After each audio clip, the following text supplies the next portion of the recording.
Hello बच्चों, let's see the question. The question says the cube as shown in the following figure has side of length L is equal to 10 centimeter. The electric field is uniform as a magnitude E is equal to 4 into 10 cube Newton per coulomb and is parallel to XY plane at an angle of 37 degree measured from the x-axis towards the positive y-axis. So here given the cube, which of the following surface have zero flux? So इस question का जो की concept है वो है electric field. Electric field, so electric field क्या होता है? Electric field is a physical field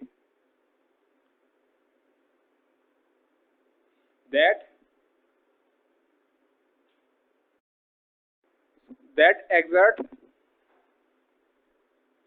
force on other charge particle placed on it. So let's say यहाँ पर Q चार्ज है, उसके R डिस्टेंस पर यहाँ पर P पॉइंट में एक 1 कूलम चार्ज रखा है। अभी Q चार्ज इस 1 कूलम चार्ज को जितना फोर्स रिपल्स करेगा वो होगा electric field at P due to charge Q। So according to Coulomb's law, ये Q चार्ज इस 1 कूलम चार्ज को कितना फोर्स रिपल्स करेगा? KQ by R square. So let's हम लोग के पास एक वायर है, ये इनफिनिटली लॉन्ग वायर है और उसका चार्ज डेंसिटी कितना है? जस्ट लेट्स से इसका चार्ज डेंसिटी है लैम्डा। सो इसके इस वायर से इस R डिस्टेंस पर इस P पॉइंट में इलेक्ट्रिक फील्ड कितना होगा? Electric field at P due to long wire कितना होता है? 1 by 2 pi epsilon not lambda by R। So now come to solution. Here given solution. So diagram में देखते हैं। तो यहाँ पर बोल दिया electric field at an angle of 37 degree measured from the positive x axis toward the y axis. So यहाँ पर electric field, this is electric field, ये एंगल कितना है? This is 37 degree. तो इलेक्ट्रिक फील्ड इस तरफ कंपोनेंट होगा, ये है Y axis and this is an X axis, ये है इलेक्ट्रिक फील्ड का डायरेक्शन और ये एंगल 37 डिग्री। सो ये होगा E cos 37 और इस तरफ होगा E sin 37। So electric field का EX क्या होगा? इलेक्ट्रिक फील्ड का EX होगा E cos 37 और ये कितना होगा? E sin 37। सो नाउ एक एक करके चेक करते हैं। So flux associated with surface S1 क्या होगा? E vector dot A of S1 vector. तो हम लोग देख सकते हैं कि ये जो EX वाला कंपोनेंट है वो S1 के साथ कंप्लीटली परपेंडिकुलरली है, मतलब एंगल कितना है EX और S1 के बीच 90 degree. So flux due to this component 0 होगा। So now flux due to ये क्या होगा? सो नाउ E वेक्टर क्या होगा? EY dot A of S1 vector. So क्या होगा? EY कितना है? EY का वैल्यू है E sin 37, E sin 37 into L कितना होगा?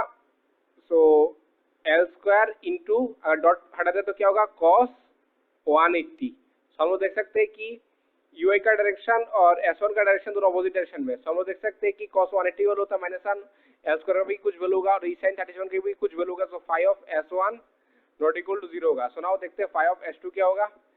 फाई ऑफ S2 देखते हैं, S2 सर्विस कहाँ पर है?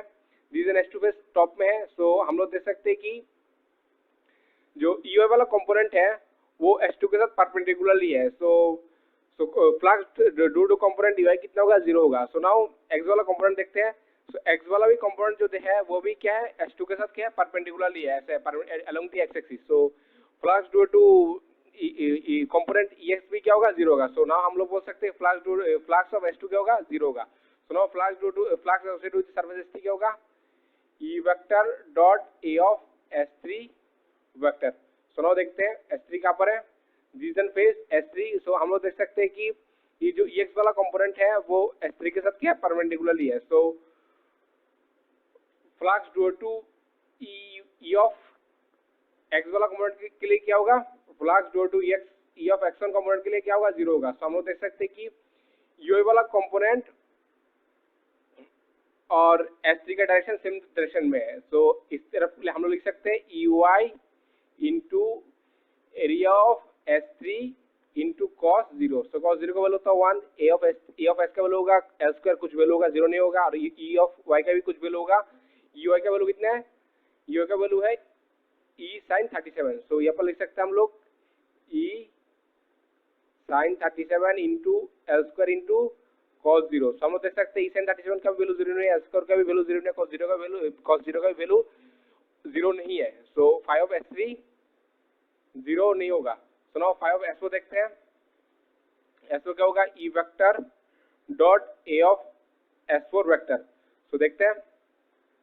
सो S4 कहाँ पर है, this is an face S4 bottom. Bottom के लिए देख सकते हैं ई जो ई वाई वाला कंपोनेंट है वो भी परपेंडिकुलरली है S4 के साथ, और ये जो x वाला कंपोनेंट है वो भी परपेंडिकुलरली है S4 के साथ। तो हम लोग बोल सकते हैं 5 ऑफ S4 क्या होगा, इस केस में 0 होगा, क्योंकि इलेक्ट्रिक फील्ड और एरिया ऑफ S4 क्या है, दोनों परपेंडिकुलरली है। सो नाउ 5 ऑफ S5 देखते हैं। 5 ऑफ S5 देखते हैं, ई vector dot a of S5 vector. तो इस केस में 5 ऑफ S5 कहाँ पर है, रीजन 5 ऑफ S5 फ्रंट वाला पेज। सो फ्रंट के लिए हम लोग देख सकते हैं कि एंगल बिटवीन S5 और EX कितना है, 0 है। तो हम लोग लिखते हैं लेट्स, सो क्या है EX into L square cos 0। तो देख सकते हैं EX का भी वैल्यू 0 नहीं है, एल स्क्वायर का भी वैल्यू 0 नहीं है, cos 0 का वैल्यू कितना है, 1 होता है। सो 5 ऑफ S5 क्या होगा, 5 ऑफ X5 होगा नॉट इक्वल टू 0। और जो ये वाला कंपोनेंट है वो क्या है, S5 के साथ क्या है, परपेंडिकुलरली है। सो फ्लक्स ड्यू टू ये वाला कंपोनेंट क्या होगा S5 के साथ, ये वाला कंपोनेंट फ्लक्स ड्यू टू ये वाला कंपोनेंट के लिए क्या होगा, 0 होगा। ओनली फ्लक्स जो रहेगा वो क्या, कौन से कंपोनेंट के लिए रहेगा, EX वाला कंपोनेंट के लिए रहेगा। सो now flux associated with axis क्या होगा,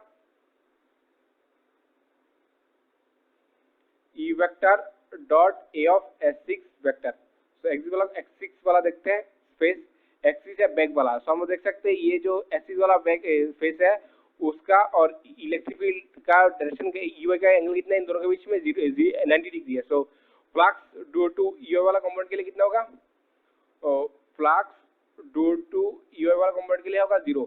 और इस केस में देख सकते हैं EX वाला कंपोनेंट और एक्सिस के बीच में एंगल है 180 डिग्री, मतलब एक्सिस का डायरेक्शन है along the negative x axis और EX का डायरेक्शन है along the positive x axis. तो हम लोग लिख सकते हैं इस केस में EX into AS6 cos 180 degree. तो इस केस में cos 180 का वैल्यू 0 नहीं है, AS6 का वैल्यू 0 नहीं है, AS6 का वैल्यू एल स्क्वायर और EX का वैल्यू 0 नहीं है। तो हम लोग बोल सकते हैं 5 ऑफ S6 है नॉट इक्वल टू 0। तो कौन कौन सा फ्लक्स 0 आया देखते सरफेस के लिए, 5 ऑफ S2 0 आया, ये एक वाला part 5 of S2 and 5 of S4, और बस इतना, only 5 of S2 and 5 of S4 का फ्लक्स कितना है, 0 है। सो नाउ चेक करते हैं ऑप्शन एक करके। सो S2 and S4 here given, the option is correct. So I hope you understood it well. Best of luck.